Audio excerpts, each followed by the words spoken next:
Moroctala. Moving on to private members' business, motion re spring bonus and cost of living supports. So, Deputy Pearse Doherty, to move the motion. And before I move the motion, I want to welcome Ryan O'Connor, who's in the gallery here today, watching these proceedings, and I move officially the motion on behalf of Sinn Féin. The cost of living crisis continues to bear down on workers and families, and with the impact of inflation and rising cost impacts everybody, but it doesn't impact everybody equally. With those on lower incomes, they suffer a greater reduction in living standards, given that they spend a greater proportion of their income on essentials such as energy and on food. And those essentials have seen the steepest rise in costs over the past year and more, and they're pushing households to the brink, Minister. Workers and families have stretched and have managed their income to the last cent, but there comes a point for every single family where there's nothing left to cut, and that's what we're seeing today in many families right across the state. An increase in hardship and financial difficulties and in poverty. Almost 600,000 people now live on incomes below the poverty line, and the latest report by Bernardo's needs to be a real wake-up call by government, and you shouldn't be second-guessing this report. These are people on the front line telling them what it's like in the real life, not in the ivory towers of where government ministers sometimes reside. And they found that parents who were surveyed here, that the number of parents using food banks had doubled to 10%. 1 in 10 parents having to use a food bank to feed their families. 1 in 5 parents didn't have enough food to feed their children at some point in the past year. And parents skipping meals to ensure that their kids were able to eat. Many of these parents are in work, earning their poverty, as it is now being called, Minister. An appalling picture of life for so many. Spiralling food prices are compounded by energy bills that are throwing household budgets into chaos. A report last year by the SRI found that 1 in 3 households were living in energy poverty. Behind these statistics are the grim choices that are faced by households day in, day out. Choices that they're forced to make, whether it's cutting back on food or turning the heating off. Over the past 2 years, the average gas bill has increased by 140%. The average electricity price has increased by 115%. That's more than double for these households. For those on low and fixed incomes, these costs can simply not be absorbed. So something has to give. And we're witnessing a tale of two Irelands. Yesterday, the European Commission updated its growth forecast for this year, with economic growth here now expected to reach 4.9%. And this was celebrated by many, including government ministers. Some people really need to have a reality check, because they need to come down and recognise the challenges that people are facing in their daily lives. What is there to celebrate when a government cannot convert this economic growth into decent living standards for our people? That's the question that people ask. What does it tell us about the health of our society and the performance of this government when it celebrates high economic growth while the number of parents using food banks doubles? When households have been plunged into energy poverty, when every parent forced to use a food bank to feed their children is a failure not of these parents, but a failure of the state. Where every household that is forced to deprive themselves of the warmth in the winter months is a failure not of these households, but again a failure of the state. It is the clearest evidence that government have failed to tackle the cost of living crisis. That Fine Gael, Fianna Fáil and the Green Party are out of touch with the struggles of ordinary families that they face day in and day out. And action must be taken to address the hardships so many are suffering, to ease the pressure on them and to provide support. The state has the resources to do so in order to protect the most vulnerable and support those on low and fixed incomes. So Sinn Féin are calling in this motion and have been calling for payments of a spring bonus, a double payment for those relying on working-age social welfare payments, for pensioners, for people with disabilities, for carers and for lone parents, 1.3 million people. To extend the fuel allowance to those in receipt of working family payment in order to support working families on low incomes, and to establish a discretionary fund that would provide financial support to those experiencing utility debt. This package is not only doable, it would go a long way to supporting those who are suffering at the sharp edge of the cost of living crisis, and this needs to be part of a wider package of supports in terms of the cost of living.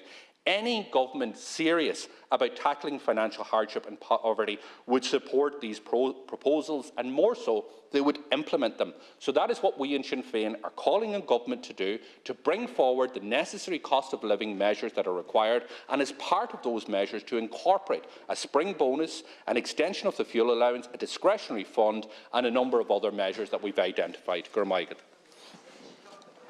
I saw yesterday that the government was in celebratory mode. You were celebrating that Ireland had the fastest growing GDP in all the EU, and I'm sure that news must have come at great comfort for all those currently struggling to pay their bills, and I'm sure all those anxiously waiting for the eviction ban to be lifted must have slept a little easier last night. And I'm sure spontaneous street parties, in fact, broke out amongst the 11,000 of our citizens who are homeless. In the mind of this government, the boom times are getting even boomier. But I'm sorry, Minister, to burst your bubble, but nobody outside of this out-of-touch government would embarrass themselves by cheering about our headline GDP numbers at a time like this. And maybe Fine Gael have forgotten about the phenomenon known as leprechaun economics, but the rest of the state hasn't. Here, in real world, we have families who are having to go without certain daily necessities like heat, food and electricity. We have people on low and fixed incomes who have been pushed to the pin of their collar because of inflation. We have renters terrified that the eviction ban is ending and they can't find an alternative accommodation because, guess what? You haven't supplied the required housing. And that is why, we would introduce a spring bonus for those on working age payments, including lone parents, pensioners and people with disabilities. We would extend the fuel allowance eligibility to working family payment recipients to reach families who are in work but are on very, very low incomes. And we would also extend the eviction ban to those currently absolutely terrified of losing their homes so that they could, just for another night, sleep a little bit easier. And we would also grant relief to those whose mortgage costs have exploded with the recent ECB interest rate increases.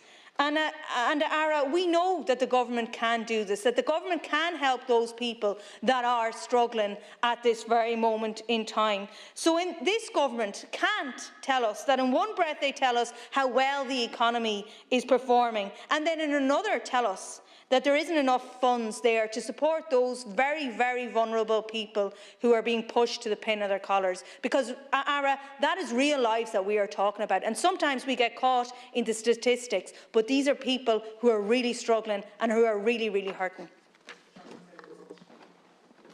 Minister, this motion and what's contained in it is so very important for hundreds of thousands of families and individuals on low and fixed incomes, and that's what we're trying to address for them.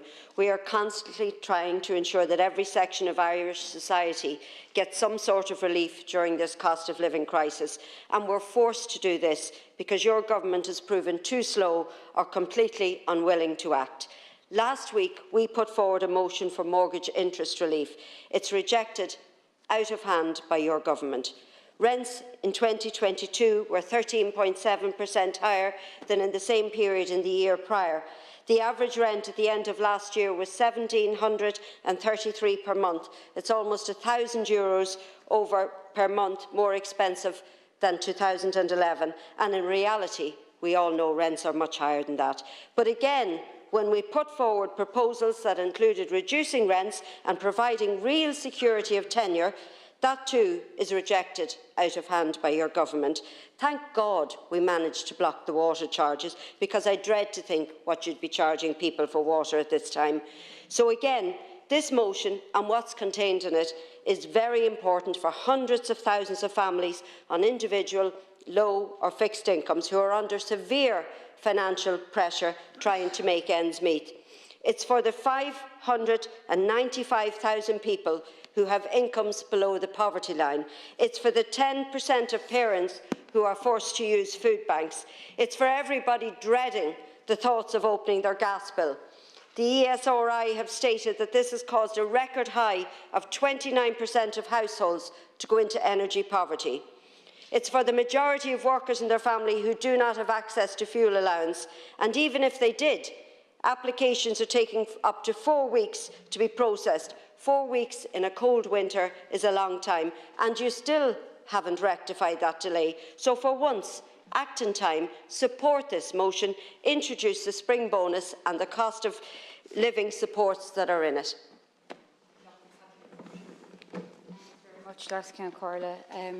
Actually, when I was putting notes together for what I wanted to say today, I realised that nearly a year ago, like this time last year, on the 15th of February, we had a cost of living motion. We had a debate on that, and here we are exactly 12 months later, and unfortunately things have just gotten an awful lot worse for people. I want to firstly commend my own colleague Deputy Doherty for bringing forward this motion, but we do have to ask ourselves, how are we still in this situation? Why are energy companies being allowed to profiteer off the backs of really struggling families? And Barnardo's was mentioned by Deputy Doherty. Tomorrow Barnardo's are going to be here in Leinster House. I'm hosting them in the AV room. It's at 11 a.m. and I would encourage, Minister, for yourself to come along if you can, and all deputies, because I mean, the deputies in government have to be hearing this in their clinics, in their constituency offices as well. Everybody is struggling, and I think to try and say that you're not aware of the issue, you really can't actually say that. Has been mentioned already, a threefold increase in parents resorting to food banks, and actually 30% of parents are reporting that they've skipped meals themselves in order to provide meals for their families, for their children. So that's 1 in 5 parents stated in the last 12 months that they did not have enough food to feed their children. So on the one hand, we have celebrations over, as has been said, how well the economy is doing, and then you have people not being able to provide basic meals for their children. I'm really concerned that tens of thousands of lone parents in particular will be pulled more into deprivation. We know that one-parent families are predominantly female-led and experience the lowest levels of disposable income and are at the highest risk of poverty. So that's something that does need to be looked at. Again, I want to mention the fuel allowance. I know it's been mentioned, but it does need to be extended to work and family payment recipients, because these are obviously families on very low incomes.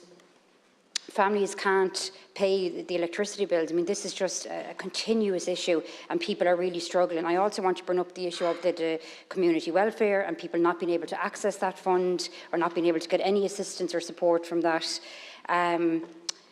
And also in relation to the movement of community welfare officers, I think we need to see these back based in local health centres, and people need to be able to access face-to-face meetings, because that service just seems to be totally gone in most areas since COVID, and I think that that's been used as an excuse as well.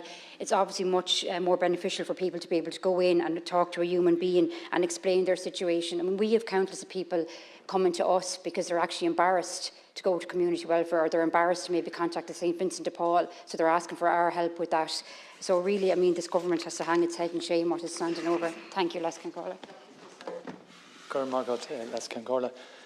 I would like to commend my colleague Pearse Doherty for bringing forward this motion. The pressure that is being felt in every community right across this state needs to be addressed, and it needs to be addressed in a meaningful way, a way that ordinary workers and the most vulnerable members of our society actually feel it. We see little to no change from energy providers or on the shelves of the supermarkets. What we do see is record high energy bills and record high profits for the energy sector. Food and energy companies more than doubled their profits in 2022. Many residents feel utterly crippled in the face of these bills. Residents in Shelburne Plaza have been hit with colossal bills in recent months because they were locked into astronomical energy rate by the management company. The government needs to intervene and ensure that ordinary people are not crucified by the high energy prices, which are above the already extremely high charges, such as those in Shelburne Plaza. And we often use figures to describe the cost of living, but behind every figure is a real person who is being crippled by the energy crisis. Nurses are leaving the country because of high cost, and that is having a huge impact on our health service. I met with Amanda Boland and Janice Kiernan today, and their dad, Joe Griffin, 74-year-old man, died in James's Hospital on the 4th of January. And they said to me, and they're convinced, and they've showed compelling evidence, that their dad would still be alive if staffing levels were the way they should be. But the staffing in our hospitals is strained because of the high cost of living, means nurses are moving abroad. This is the impact of soaring costs of living are having on ordinary people. This is the human impact of soaring costs. That is why we need measures outlined in this motion, such as the discretionary fund to provide financial support to households experiencing severe utility debt. And we also need to ensure that to expand the fuel allowance to those in receipt of the working family payment. First of all, I want to commend Deputy Doherty for bringing forward this motion this evening. The cost of living crisis is something that's biting in every community across the length and breadth of the country, and certainly in my own constituency, I deal with people regularly coming in with various issues where they have bills that they can't pay. I recently had a woman come in who had she's a single parent. Her rent has been put up by almost €300 a month. She's on HAP, but her landlord, of course, wants a certain amount under the table. She can't afford to go anywhere else.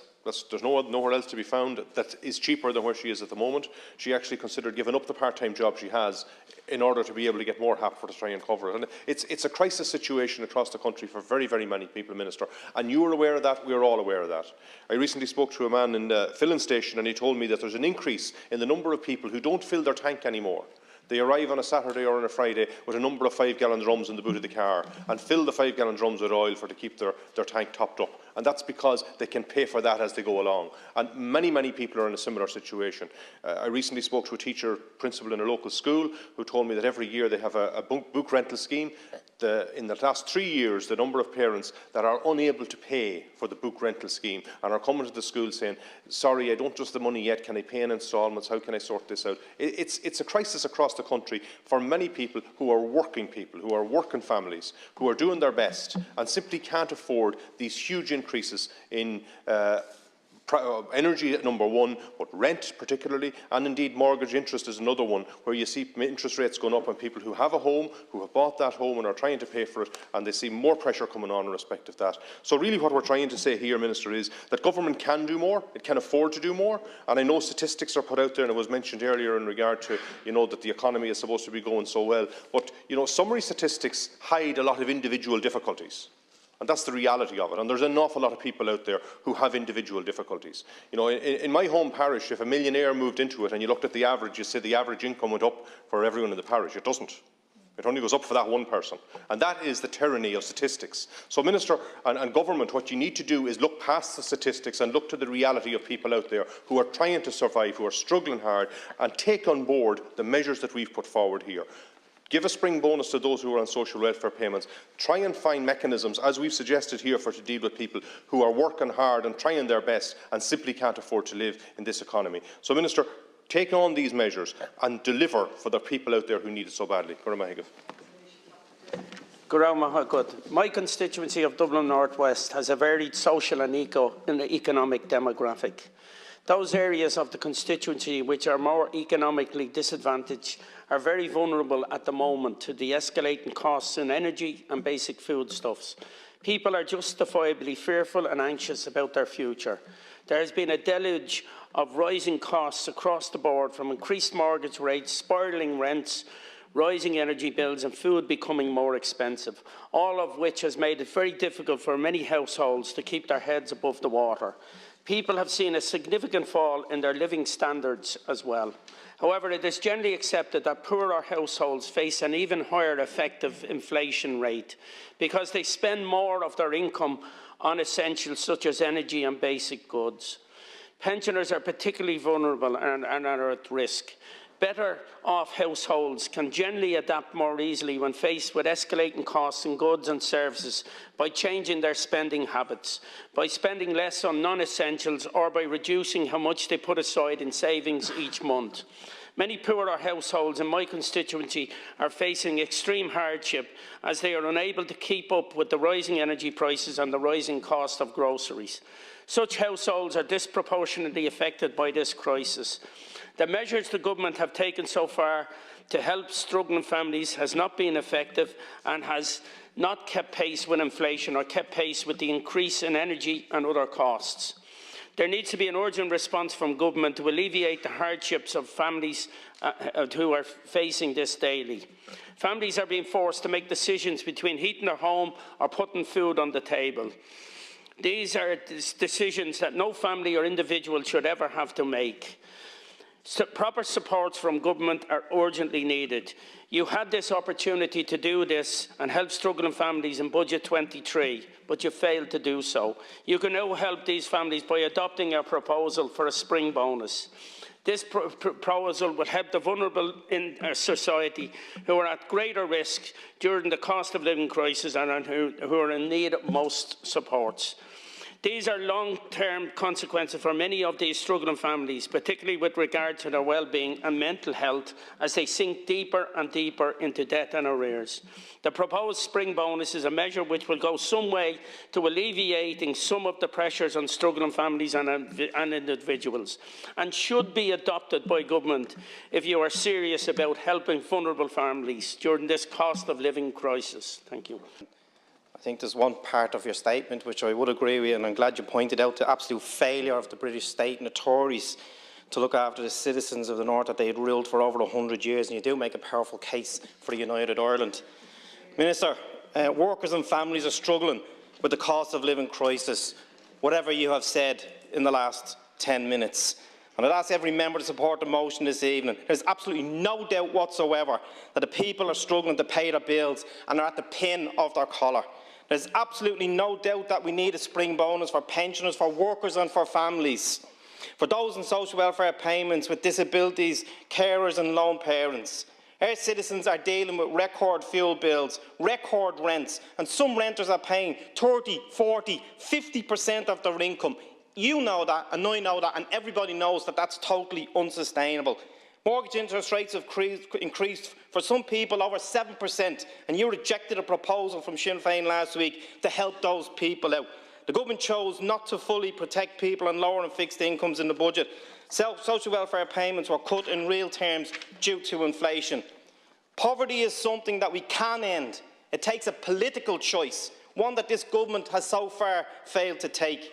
A study several years ago by the Irish Heart Foundation found that poverty directly leads to early deaths, and the evidence is overwhelming. Poverty and pressures on income leads to people making decisions on their healthcare in favour of their children or their bills, decisions on whether to feed the family or go to the doctor. The working poor make that choice every day. Those people who get up to work every single day make that choice. And the study in Dublin West said, in the Blakestown DED that covers Ongar to Mulhuddard and Tyrrellstown, you're 3 times more likely to die of cancer in that area than you are in the Castleknock area, and you're 2 times more likely to die of any other illness. And I suspect that those statistics have worsened in the last number of years. Minister, it is about choices. The money is there, and we expect another exchequer surplus of over €6 billion. And you talk about cash, €6 billion. They're the figures that are coming out. Some of the measures that would really help people would be a spring bonus for social welfare recipients that Sinn Féin are calling for. It would cost $316 million. And despite your statement, because you obviously didn't read ours, a discretionary fund for households experiencing utility debt, $15 million. And there are other things, and I will leave it at that because I don't want to take time from my comrades. Gurna Míle Mágat. Very happy to speak on our spring bonus proposal from Teachta Pearse Doherty, which is a care package for people depending on social protection. Social protection, you know, they're not 2 dirty words. Our care package focuses on people in real need, families, lone parents, carers, people with disabilities, so the opposite of the bonus arrangements and the pamper packages that this government devises and delivers for the bankers, because the bankers that you should care about are the people in the increase in the number of people who are visiting food banks. In North Kildare, many people don't refer to the cost of living anymore. They're calling it the cost of surviving, and especially where in real terms social protection rates were effectively cut because of inflation. And with that cost of surviving rocketing, it is clear that people need a hand from the state now, and they feel that they're getting another wallop when their new gas bill alone has already left them floored. All across North Kildare, people are really struggling with costs, and this is amplified if they are dependent on social protection. Across the state, almost 12% are existing on incomes below the poverty line.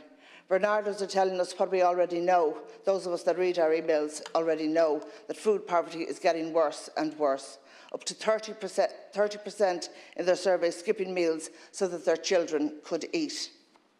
There is something so fundamentally wrong about this, that this government really, it is perverse. And we have to think about this, like it's all of us. You know, we are representing the people out there, because this is bad for Ireland and it's bad for society. And for the government, as long as their voter cohort is still happy, you don't seem to care about people being excluded, being marginalised and being left behind. I have a man living in a caravan. It's backed into a turf shed, and he lights his fire in a concrete block outside his caravan to keep warm.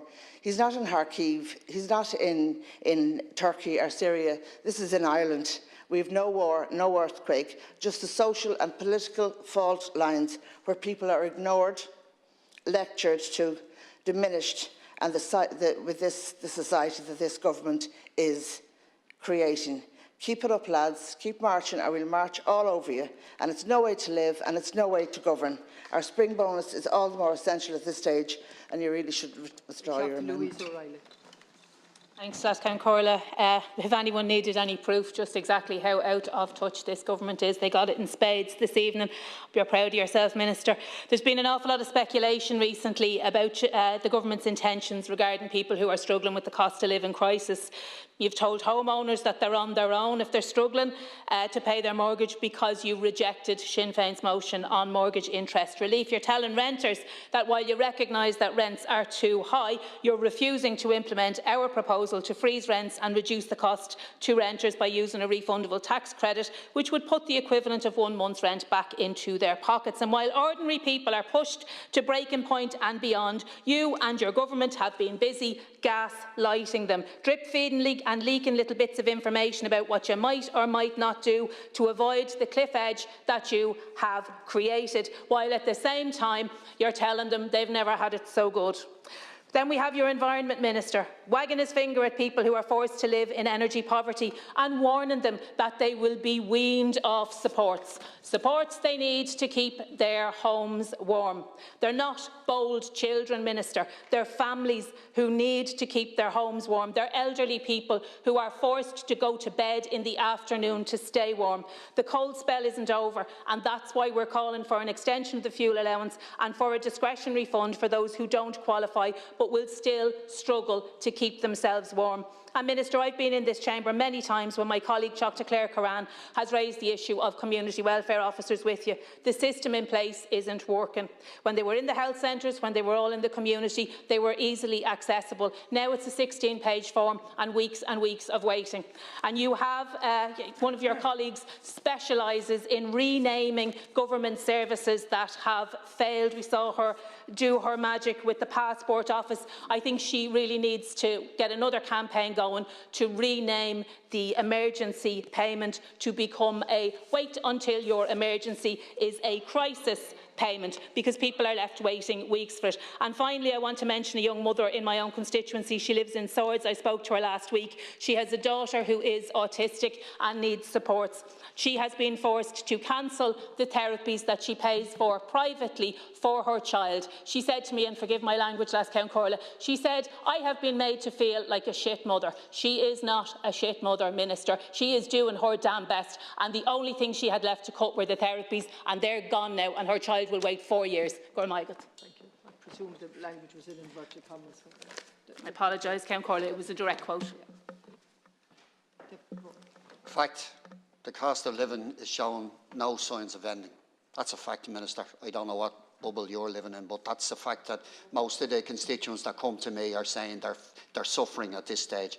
A report launched by Bernardo's this month shows that food poverty is worsening, with 1 in 10 people surveyed forced to use food banks in 2022, and 29% reported skipping meals to ensure their children could eat. And those food banks, Ministers, aren't only in Sinn Féin constituencies, they're right across this state. And you want to wake up to the fact that what's happening to people. People are going hungry under your government, but you're living in a bubble where you seem to think that everything is fine. Average gas bills have gone up by 140% over the past 2 years, while the average electricity bill has increased by 115%. I don't know what world you're living in, Minister, but I'm getting calls every day from constituents who don't know how they're going to pay their energy bills that have gone up by €300 and €400 in the last couple of years. People have been crying out for help and no one is listening. Fine Gael were bragging on Twitter only yesterday that Ireland has the fastest growing economy in the EU. Woo woo.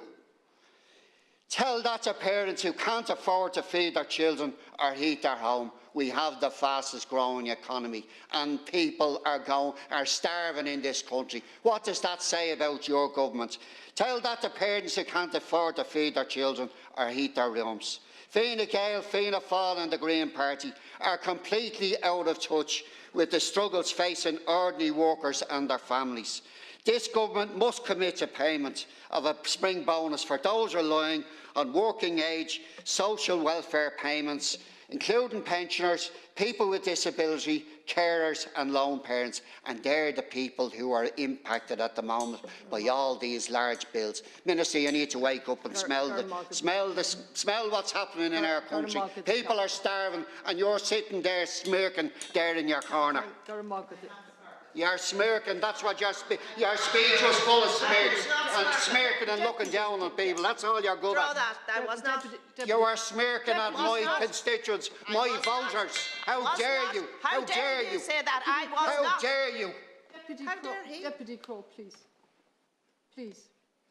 I apologise, Karen Carla. I don't know. I never lose my temper there. But I'm not going to listen to this nonsense coming out of this minister anymore. Minister, we have an apology. We're going to move on. Cahirlock, the Sinn Féin motion recognises the pressures facing Irish workers and families. It recognises in particular that those depending on social welfare payments, that includes the elderly, people with disabilities, as well as those who are seeking work, are worse off today than they were last year. It recognises the reality of the huge numbers of parents that are forced to use a food bank for the first time in their lives. Our motion recognises that under Fianna Fáil and Fine Gael, families have faced record-level grocery inflation, which is on top of soaring electricity costs, and that is on top of rent costs, already among the highest in the Western world when this government came to office, now so high that some of our brightest, best educated young people are being forced to move abroad in order to get a roof over their heads. And that is on top of mortgage interest rate hikes that have put many of those that are lucky enough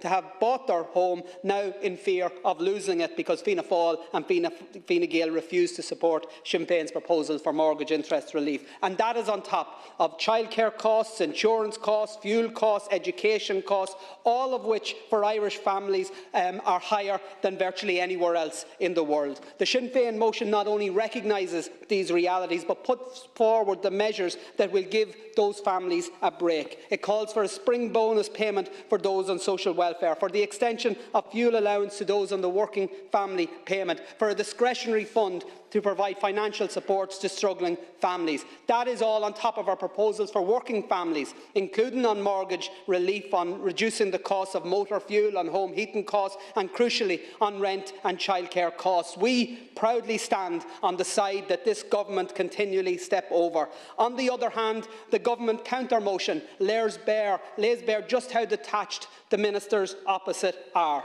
Just one single line in their motion references future supports, and it states that the government is keeping the cost of living under review. That's it.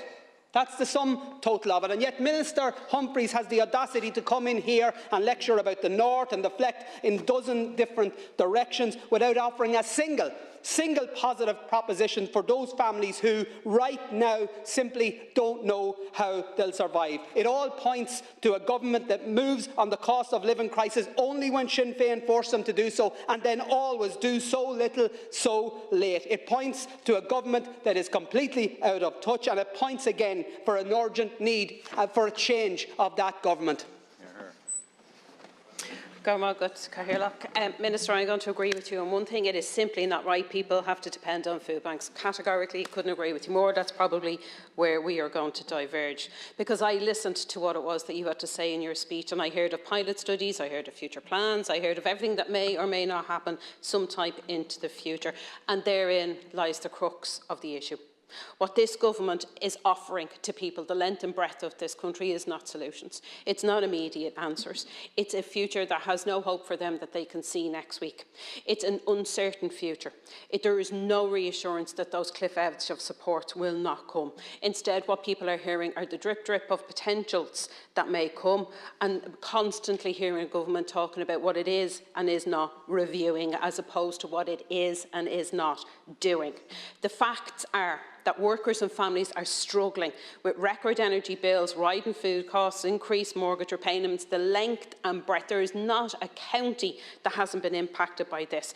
And once again, this government have been too slow to act. That is another fact. The focus now, and while we do not dispute the steps that you have taken, we do dispute the impact of them, and we are also going to have a little bit of a disagreement, Minister, about where it is that you need to go from here.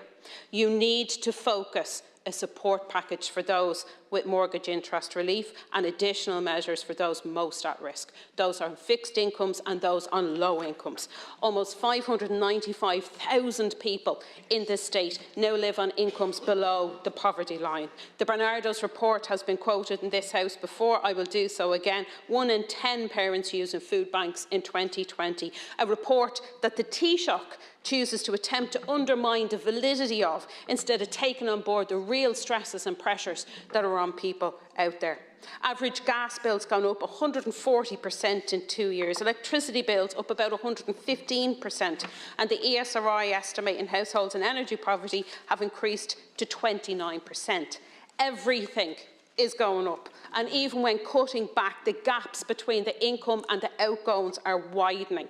Pensioners, people with disabilities, carers, lone parents, they are the ones who desperately need this spring bonus, and we need to see that fuel allowance extended to the working family recipients also.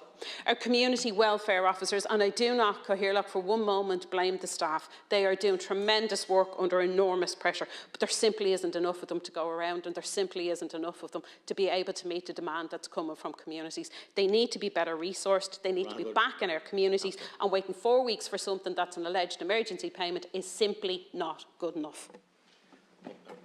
All right, complete the hand and talk to Fiona Doherty.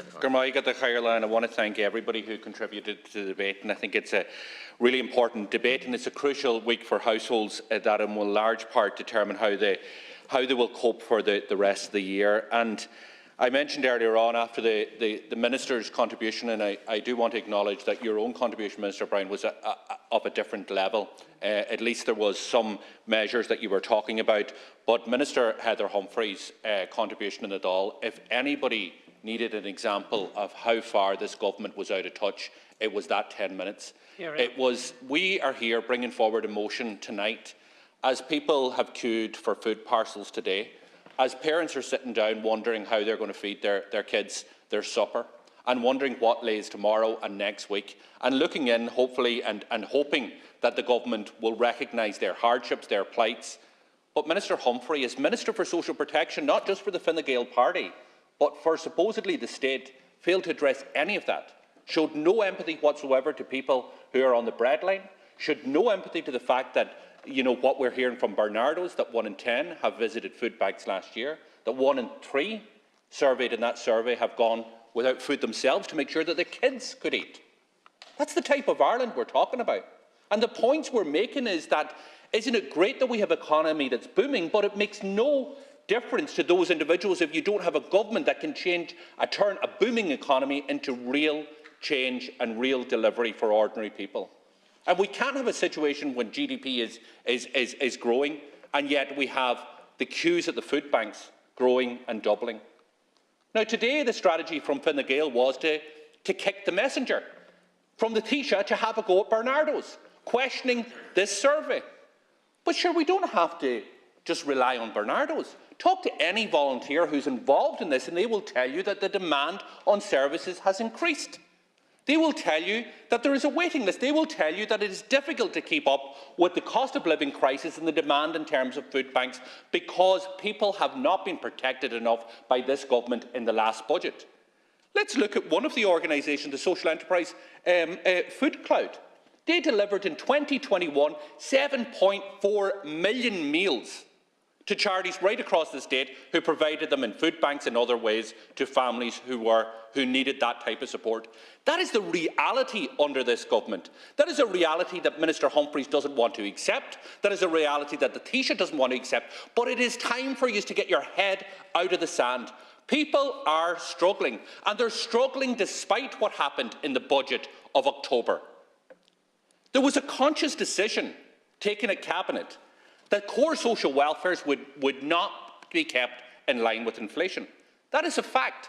Core social welfare rates were increased below the inflation rate. That means that people are poorer this year than they were last year. That means, obviously, the consequences of that are more people will turn to charities, more people will turn to soup kitchens, more people will turn to food banks for their support. So this is the time that government needs to understand where people are at. They need to understand the plight, they need to get down from their ivory tower, and they need to recognise that not all of them in the little cliques are as protected or are as insulated from the cost of living crisis as the rest. Because there is two parts to Ireland. There are people who are protected, who aren't worried in relation to the cost of living crisis, but there are many, many thousands, indeed tens of thousands, of families who are under massive pressure. So that's why we're bringing forward a motion tonight that the government didn't even respond to.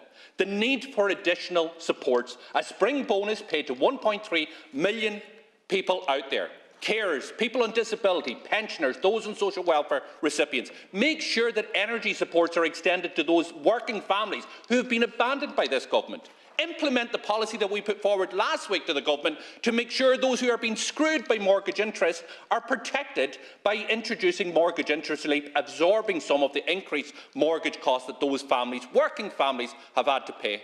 Sinn Féin, time and time again, are coming up with solutions. And what we hear from government is a government that is tone deaf to the plights and the misery and the struggles that ordinary families are facing in the middle of this cost of living crisis. I say it again, and I say it finally as I wrap up, the government need to get their head out of the sand. They need to recognise where people are at, and they need to address that by bringing forward a suite of measures: mortgage interest relief, double payments, extend the fuel rebate, the excise cut rebates, make sure that our rent credit is proper, cut childcare costs appropriately, increase social welfare rates to the level which actually protects the most vulnerable from inflation. They're just a number of measures that a real government that understands the plights of people, a Sinn Féin government, would do if we were in your position today. Anish, the question is, now, the question that the amendment be made, Gwynnefer and Alessio, and talk to you, Tar Have and Keshta Abrishita, deputy in favour of Tar. The Hita. You did. And talk to you, Tar Gore, and deputies who are against Senil. I think that question is carried. Vote out. Vote out. Thank you. I think the vote will be postponed to voting block tomorrow evening.